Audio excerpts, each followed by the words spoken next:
അദ്ദേഹം നോക്കിക്കഴിഞ്ഞപ്പോൾ ഈ ബോഡിയുടെ കൈ ചെറുതായിട്ട് അനങ്ങുന്നു. അത് ഭയങ്കര വാർത്തയൊക്കെ വന്നതാണ്, എല്ലാവർക്കും ചിലപ്പോൾ ഓർമ്മയുണ്ടാവും. ഒരു 4-5 വർഷം മുമ്പാണ്. അപ്പൊ അദ്ദേഹം ഉടനെ തന്നെ പോലീസ് ഉദ്യോഗസ്ഥരോട് പറഞ്ഞു അയാളുടെ കൈ ചെറുതായിട്ട് അനങ്ങണ്ടെന്ന് പറഞ്ഞു. അപ്പൊ ആർക്കും സൂക്ഷ്മമായിട്ട് നോക്കിയെങ്കിലും പെട്ടെന്ന് പിടിയിട്ടില്ല. പിന്നെ അത് കഴിഞ്ഞപ്പോൾ ഡോക്ടർ വന്ന് നോക്കി കഴിഞ്ഞപ്പോൾ ആൾക്ക് ജീവനുണ്ടായിരുന്നു.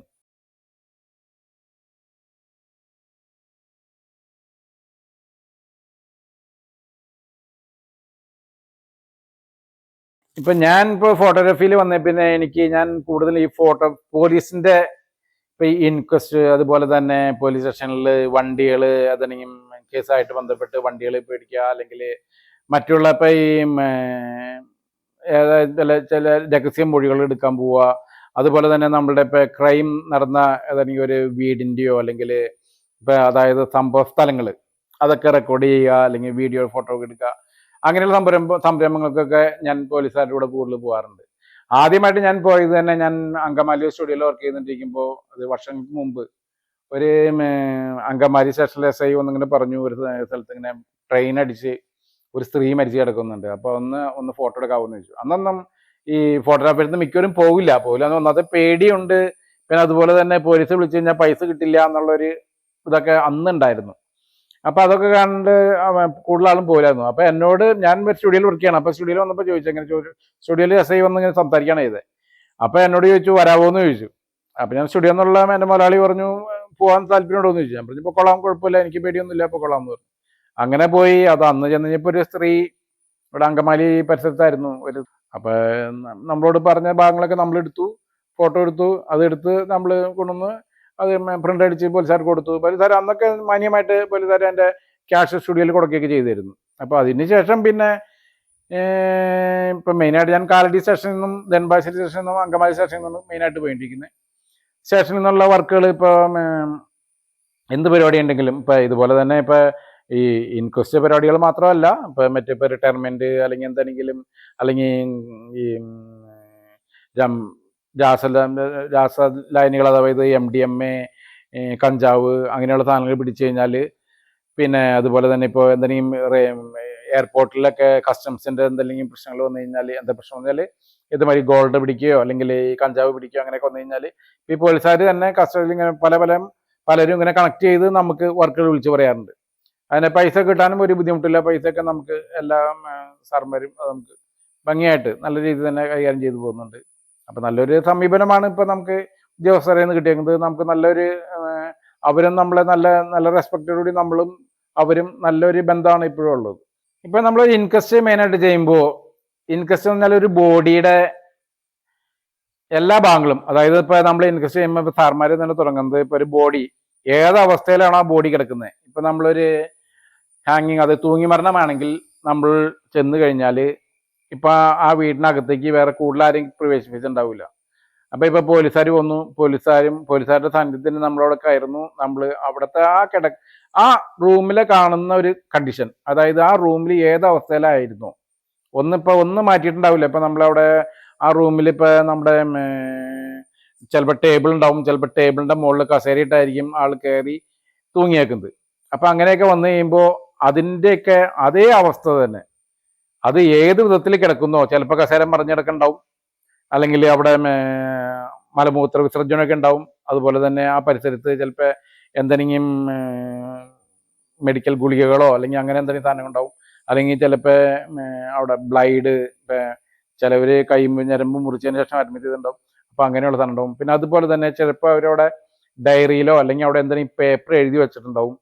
അപ്പോൾ അതൊന്നും നമ്മൾ ഇപ്പോൾ ചെല്ലുമ്പോൾ തന്നെ ആ റൂമിൻ്റെ എല്ലാ സംഭവങ്ങളും, ആ റൂമിൽ എന്താണോ എങ്ങനെയായിരുന്നു ആ സംഭവങ്ങൾ മുഴുവൻ നമ്മൾ മുന്നിൽ പകർത്തണം.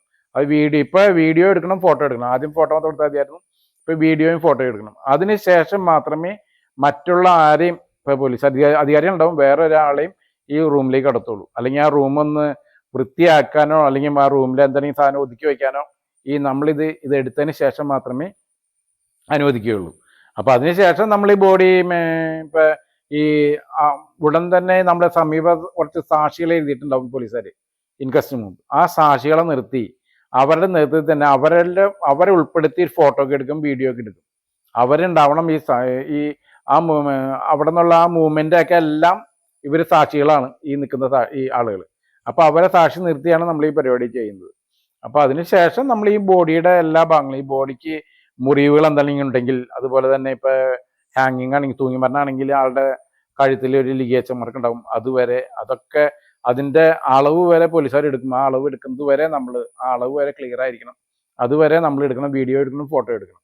അപ്പൊ പിന്നെ ഈ ലിഗേച്ചർ മാർക്ക്, കഴുത്തിൽ കാണുന്ന മാർക്ക്, അതിന്റെ ഫോട്ടോ, പിന്നെ അതുപോലെ തന്നെ ബോഡിമേ ഉണ്ടായിട്ടുള്ള എല്ലാ മുറിവുകൾ, അതുപോലെ തന്നെ ബോഡിയുടെ അവസ്ഥ, ആളുടെ ശരീരപ്രകൃതി എല്ലാം നമ്മൾ എന്ന് വെച്ചാൽ അതിനുശേഷം നമുക്ക് വേറൊരു എവിഡൻസും കിട്ടുന്നില്ല.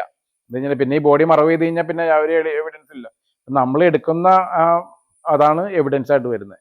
അപ്പോൾ അതുപോലെ തന്നെ നമ്മുടെ എല്ലാ ഡീറ്റെയിൽസും, നമ്മൾ ഒരു ഫോട്ടോഗ്രാഫർ ആണെങ്കിൽ ഫോട്ടോഗ്രാഫറുടെ എല്ലാ ഡീറ്റെയിൽസും, അതായത് അഡ്രസ്സ് തുടങ്ങി എന്ത് ഉണ്ടെങ്കിലും നമ്മൾ പോലീസ് സ്റ്റേഷനിലൂടെ എഴുതി കൊടുക്കണം. അതുപോലെ തന്നെ ഈ ഫോട്ടോയും വീഡിയോയും നമ്മൾ പോലീസ് സ്റ്റേഷനിൽ നമ്മൾ സമർപ്പിക്കണം. അതുപോലെ തന്നെ എന്തെങ്കിലും പ്രശ്നം പിന്നീട് ഈ കോടതി എന്താണ് ഇപ്പൊ ഈ ഒരു മരണത്തിൽ ഇതിന് ശേഷം ആരെങ്കിലും ഒരു സംശയം പ്രകടിപ്പിച്ചാൽ പിന്നെ കോടതി നമ്മളെ വിളിപ്പിക്കും. കോടതി പോയി നമ്മളോട് ചോദിക്കും, കോടതി ചോദിക്കും എന്താണ് കണ്ടത്, അല്ലെങ്കിൽ ഇപ്പൊ ഇന്ന മുറിവ് ദേഹത്തുണ്ടായിരുന്നു, അത് നിങ്ങൾ കണ്ടിരുന്നോ, അല്ലെങ്കിൽ അത് എങ്ങനെയാണെന്നുള്ള വല്ല ഐഡിയ നിങ്ങൾക്ക് ഉണ്ടോ, അതൊക്കെ കോടതി ചോദിക്കും. ഇത് ചോദിക്കുന്നതിനൊക്കെ നമ്മൾ ഉത്തരം പറയണം. അതൊക്കെ ചിലപ്പോൾ ഇതൊക്കെ നമ്മൾ ചിലപ്പോൾ കോടതി ഇന്ന് നമ്മളെ ഇന്ന ദിവസം ചെല്ലാൻ പറഞ്ഞിട്ടുണ്ടെങ്കിൽ ഒരു ദിവസം പണിയായിരിക്കും ചിലപ്പോൾ. നമ്മൾ അവിടെ ചെന്ന് വെയിറ്റ് ചെയ്യണം. നമ്മൾ ആ കേസ് വിളിക്കുന്ന സമയത്താണ് നമുക്ക് ചെല്ലാൻ പറ്റുന്നത്. ഇപ്പം നമ്മളുണ്ടാവും, ഫോട്ടോഗ്രാഫർ ഉണ്ടാവും, പിന്നെ അതുപോലെ തന്നെ പോലീസ് ഉദ്യോഗസ്ഥർ ഉണ്ടാവും, പിന്നെ ഇത് ഇൻക്വസ്റ്റ് ചെയ്ത ഇതിന്റെ പോസ്റ്റ്മോർട്ടം നടത്തിയ പോലീസ് ഉണ്ടാവും. അവരെയൊക്കെ കോടതി വിളിപ്പിച്ചിട്ടുണ്ടാവും. അപ്പൊ ഇതൊക്കെ പറയുന്നതിനൊപ്പം നമ്മളെ വിളിക്കുമ്പോൾ നമ്മൾ കണ്ട എന്താണ്, അവിടെ ചെന്നപ്പോൾ നമ്മൾ കണ്ട എന്താണ്, അതേമാതിരി അവർ ചോദിക്കുന്ന ഉത്തരം നമ്മൾ പറയണം. നമ്മൾ വാദിഭാഗം വക്കീലുണ്ടാവും, പ്രതിഭാഗം വക്കീലുണ്ടാവും. ഈ വക്കീൽമാർ ചോദിക്കും നമ്മളോട് എന്തൊക്കെയാണ് അതിന്റെ കാര്യങ്ങൾ, എന്തൊക്കെ ആ ചോദിക്കണതിനൊക്കെ ഉത്തരം നമ്മുടെ സാക്ഷിക്കൂട്ടി ഇവിടെ കൂട്ടിൽ കയറ്റി നിർത്തിയായിരിക്കും. ആ കൂട്ടിൽ കയറ്റി വരുന്നത് നമ്മൾ അതിനുള്ള ഉത്തരങ്ങൾ കൃത്യമായിട്ട് പറഞ്ഞു കൊടുക്കണം. ഇപ്പൊ പല കേസുകൾക്കും നമ്മൾ ഈ റെക്കോർഡ്സ് ഒക്കെ നമ്മൾ സൂക്ഷിച്ചു വെക്കുന്നുണ്ട്. അതുപോലെ തന്നെ സ്റ്റേഷനിലും സൂക്ഷിച്ചു വെക്കും. ഇത് വീഡിയോ ആയിട്ടും ഫോട്ടോ ആയിട്ടും നമ്മൾ കൊടുക്കുന്നുണ്ട്. ഈ കൊടുക്കുമ്പോൾ തന്നെ നമ്മളുടെ ഇപ്പൊ എടുത്ത ഫോട്ടോഗ്രാഫറുടെ പേരും എല്ലാ ഈ റെക്കോർഡ്സും എഴുതി വെക്കുന്നുണ്ട്. അപ്പൊ ഈ റെക്കോർഡ്സ് സ്റ്റേഷനിൽ ഉണ്ടാവും. അപ്പൊ സ്റ്റേഷനിൽ ഒരു കേസ് ഇപ്പൊ ചിലപ്പോൾ വർഷങ്ങൾക്ക് ശേഷമായിരിക്കും കേസ് വരുന്നത്. അപ്പൊ ഈ കേസ് വീണ്ടും റീഓപ്പൺ ചെയ്യേണ്ടി വരികയാണെങ്കിൽ ഈ ഫോട്ടോഗ്രാഫറെ വിളിക്കുകയാണെങ്കിൽ നമ്മൾ ചെന്നതിന് ഇതിന് മറുപടി പറയേണ്ടി വരും. അപ്പൊ അതുകൊണ്ട് നമ്മളുടെ അടുത്തും ഒരു 4-5 വർഷം വരെ നമ്മൾ സ്റ്റുഡിയോയിൽ നമ്മൾ സൂക്ഷിക്കാറുണ്ട്, ഈ റെക്കോർഡായിട്ട് സൂക്ഷിക്കാറുണ്ട്. അതിനുശേഷം സ്റ്റേഷനിൽ കൊടുത്തേക്കണത് കൊണ്ട് പിന്നെ നമുക്ക് ഉള്ളിൽ സൂക്ഷിക്കില്ല എന്നുള്ളത്. അപ്പോൾ സ്റ്റേഷനിൽ നമുക്ക് സ്റ്റേഷനിൽ സമൻസ് വരും. സമൻസ് വന്നു കഴിയുമ്പോൾ നമുക്ക് പോലീസുകാർ തന്നെ നമ്മളോട് പറയും ഇന്ന ദിവസം കോടതി ചെല്ലണം, ഇന്ന കേസാണ്, കാര്യങ്ങൾ പറയും. അപ്പൊ എന്ന് വെച്ചാൽ നമ്മൾ കോടതി ചെന്ന് ഇതിന്റെ കാര്യങ്ങളൊക്കെ പറയേണ്ടി വരും. അപ്പൊ ഇപ്പൊ ഞങ്ങൾ ഇപ്പൊ ഈ പോലീസ്, ഞാനിപ്പോ പറഞ്ഞല്ലോ ഇപ്പൊ ഇൻക്വസ്റ്റ് പരിപാടികളൊക്കെ പോകുന്നുണ്ട്. ഇപ്പൊ ഈ ആലുവ തന്നെ നമ്മുടെ അടുത്ത സമീപ പ്രദേശത്ത് തന്നെ ഒരു ഫോട്ടോഗ്രാഫറും പോലീസുകാരും ചെന്ന് ഒരു ബോഡി ഇൻക്വസ്റ്റിന് വേണ്ടിയിട്ട് ഈ ബോഡി കൊണ്ടുവന്ന് ടേബിളിൽ കൊണ്ട് കിടത്താണ്. ഈ ടേബിളിൽ ഒന്ന് കിടത്തി കഴിഞ്ഞപ്പോൾ ഈ ഫോട്ടോഗ്രാഫർ, ഞാനല്ല വേറെ ആലുവയിലുള്ള ഫോട്ടോഗ്രാഫറാണ്, അദ്ദേഹം നോക്കിക്കഴിഞ്ഞപ്പോൾ ഈ ബോഡിയുടെ കൈ ചെറുതായിട്ട് അനങ്ങുന്നു. അത് ഭയങ്കര വാർത്തയൊക്കെ വന്നതാണ്, എല്ലാവർക്കും ചിലപ്പോൾ ഓർമ്മയുണ്ടാവും. ഒരു 4-5 വർഷം മുമ്പാണ്. അപ്പൊ അദ്ദേഹം ഉടനെ തന്നെ പോലീസ് ഉദ്യോഗസ്ഥരോട് പറഞ്ഞു അയാളുടെ കൈ ചെറുതായിട്ട് അനങ്ങുന്നുണ്ടെന്ന് പറഞ്ഞു. അപ്പൊ ആർക്കും സൂക്ഷ്മമായിട്ട് നോക്കിയെങ്കിലും പെട്ടെന്ന് പിടിയിട്ടില്ല. പിന്നെ അത് കഴിഞ്ഞപ്പോൾ ഡോക്ടർ വന്ന് നോക്കി കഴിഞ്ഞപ്പോൾ ആൾക്ക് ജീവനുണ്ടായിരുന്നു. അതൊരു ഭയങ്കര സംഭവമായതാണ്. അത് ഇപ്പൊ അങ്ങനെ ആൾ ഉടനെ തന്നെ ഹോസ്പിറ്റലിലേക്ക് മാറ്റി. ആള് പിന്നീട് ഉടനെ മരിച്ചോന്ന് അറിയത്തില്ല. അപ്പൊ അങ്ങനെ ഒരു സംഭവം ഉണ്ടായിരുന്നു. അതൊക്കെ ഫോട്ടോഗ്രാഫർ നമ്മൾ ചെല്ലുമ്പോൾ നമ്മൾ ആ ബോഡീനെ പറ്റി കൂടുതൽ നമ്മൾ ഈ ഫോട്ടോഗ്രാഫേഴ്സ് ഒന്ന് ശ്രദ്ധിക്കും. എന്താണ് എന്ന് വെച്ചാല് നമ്മളിപ്പോ കോടതി വിളിപ്പിക്കുകയോ അല്ലെങ്കിൽ ആരെ വിളിപ്പിക്കുകയോ ഈ എന്തെങ്കിലും നമ്മളോട് പറയേണ്ടി വന്നു കഴിഞ്ഞാൽ ഫോട്ടോഗ്രാഫറിന് മറുപടി പറയണമല്ലോ. അപ്പൊ അതുകൊണ്ട് ബോഡി ഒന്ന് ശ്രദ്ധിക്കും കൂടുതൽ. അപ്പൊ അങ്ങനെ ഒരു ജീവൻ രക്ഷിക്കാനായിട്ട് ഒരു ഫോട്ടോഗ്രാഫർക്ക് സാധിച്ചിരുന്നു. അതെ അത് അദ്ദേഹം അത്രയ്ക്ക് ഇപ്പൊ ആരും പ്രത്യേകം ശ്രദ്ധിക്കില്ല, പെട്ടെന്ന് അതൊന്നും ശ്രദ്ധിക്കില്ല. ഒരു ടേബിളുമ്മ കിടത്തേക്കണ ബോഡി മരിച്ചു എന്നുള്ളത് പോലീസ് സർട്ടിഫൈ ചെയ്താൽ പിന്നെ അല്ല ഈ ഡോക്ടർ സർട്ടിഫൈ ചെയ്താൽ പിന്നെ നമ്മൾ ഇത്രയും ശ്രദ്ധിക്കേണ്ട ആവശ്യമില്ലല്ലോ. അപ്പൊ ഈ ബോഡി ഡോക്ടർ സർട്ടിഫൈ ചെയ്ത് വന്നേക്കണ ബോഡിയാണ്. ഇൻക്വസ്റ്റ് തന്നെ ചെയ്യാന്ന് വെച്ചാല് ഈ ഇൻക്വസ്റ്റ് ചെയ്യുന്നത് മരിച്ച് ഇത്ര ടൈം 1 മണിക്കൂറാണോ അതിൽ കൂടുതലണമെന്ന് അറിയില്ല, അതിൽ കൂടുതൽ ഇത്ര ടൈം 1 മണിക്കൂർ ഏറ്റവും ചുരുങ്ങിയത് ഇത്ര ടൈം കഴിഞ്ഞതിന് ശേഷമാണ് ബോഡി ഇൻക്വസ്റ്റ് തന്നെ എടുക്കാൻ പാടുള്ളൂ. ഈ ഇൻക്വസ്റ്റ് തന്നെ 1 മണിക്കൂറിന്റെ അടുത്തുണ്ട് ഇൻക്വസ്റ്റ്. അപ്പൊ അപ്പൊ ഒരു ബോഡി കിടക്കുന്നതിന് അത്ര 2-3 മണിക്കൂർ സമയമുണ്ട് ഈ ബോഡി. അപ്പൊ അങ്ങനെ കിടക്കുന്ന ഒരു ബോഡിക്ക് ജീവൻ ഉണ്ടായിരുന്നു പറയുമ്പോൾ അതൊരു ഭയങ്കര അത്ഭുതം തന്നെയായിരുന്നു അന്ന്. ഇപ്പൊ നമ്മൾ ഫോട്ടോഗ്രാഫേഴ്സിനെ സംരക്ഷണം, അതായത് ഫോട്ടോഗ്രാഫേഴ്സ് ഇപ്പൊ എല്ലാ ഏരിയയിലും കൂടുതൽ ഫോട്ടോഗ്രാഫേഴ്സ് ഉണ്ടല്ലോ. അപ്പൊ ഈ ഫോട്ടോഗ്രാഫേഴ്സ് എല്ലാവരും കൂടി ഒരു AKPA എന്നുള്ള സംഘടന, അതായത് ഓൾ കേരള ഫോട്ടോഗ്രാഫേഴ്സ് അസോസിയേഷൻ, അതാണ് ആദ്യമേ തുടങ്ങി. ഇപ്പൊ ഒരു വർഷങ്ങളായി. അപ്പൊ ഞാനൊക്കെ ഒരു 95-ലാണ് ഈ അസോസിയേഷനിൽ മെമ്പർഷിപ്പ് എടുത്തത്. അന്നൊക്കെ വളരെ കുറവ് മെമ്പേഴ്സ് ആയിരുന്നു. ഇപ്പൊ ഞങ്ങളുടെ ഇപ്പൊ അങ്കമാലി, എൻ്റെ മേഖലയാണെങ്കിൽ അങ്കമാലി മേഖലയാണ്. അപ്പൊ അങ്കമാലി മേഖലയിൽ തന്നെ ഇപ്പോ ഞങ്ങളുടെ സംഘടനയിൽ തന്നെ ഒരു 300 ചില്ലാൻ ആളുകളുണ്ട് സംഘടനയിൽ തന്നെ. പിന്നെ സംഘടനയിൽ ഇല്ലാത്ത അംഗങ്ങളുണ്ട് കൂടുതൽ.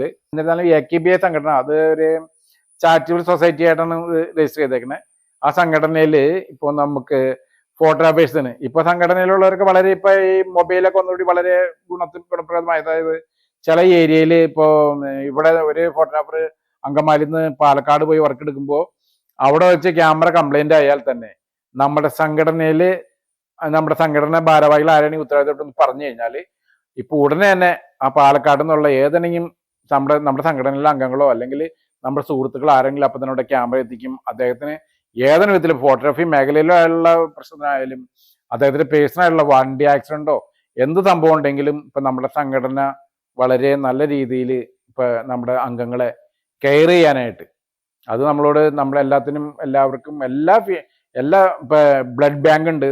അതുപോലെ തന്നെ പെട്ടെന്ന് ഒരു കുടുംബത്തിൽ എന്തെങ്കിലും അത്യാഹിതം സംഭവിച്ചാൽ അതൊക്കെ നമ്മുടെ സംഘടനാ സുഹൃത്തുക്കൾ തന്നെ പെട്ടെന്ന് അവർ വന്ന് എല്ലാ കാര്യങ്ങൾക്കും മുൻകൈ എടുത്ത് അവരെ സാമ്പത്തികമായിട്ട് സഹായിക്കുന്നത്, സാമ്പത്തികമായിട്ടും ശാരീരികമായിട്ട് നമുക്ക് സഹായങ്ങൾ ചെയ്യേണ്ടത്, ഇപ്പോൾ ബ്ലഡ് കൊടുക്കുക, അല്ലെങ്കിൽ ഒരാളെ പെട്ടെന്ന് ഹോസ്പിറ്റൽ കൊണ്ടുപോവുക, അല്ലെങ്കിൽ അതുപോലെയുള്ള എന്ത് സഹായങ്ങളും ചെയ്യാൻ നമ്മുടെ സംഘടനയിലുള്ള കൂട്ടായ്മ ഇപ്പോൾ വളരെ നല്ല രീതിയിൽ ഇപ്പോൾ ഈ ഫോട്ടോഗ്രാഫേഴ്സ് അസോസിയേഷൻ്റെ സംഘടന നന്നായിട്ട് ചെയ്തു പോകുന്നുണ്ട്.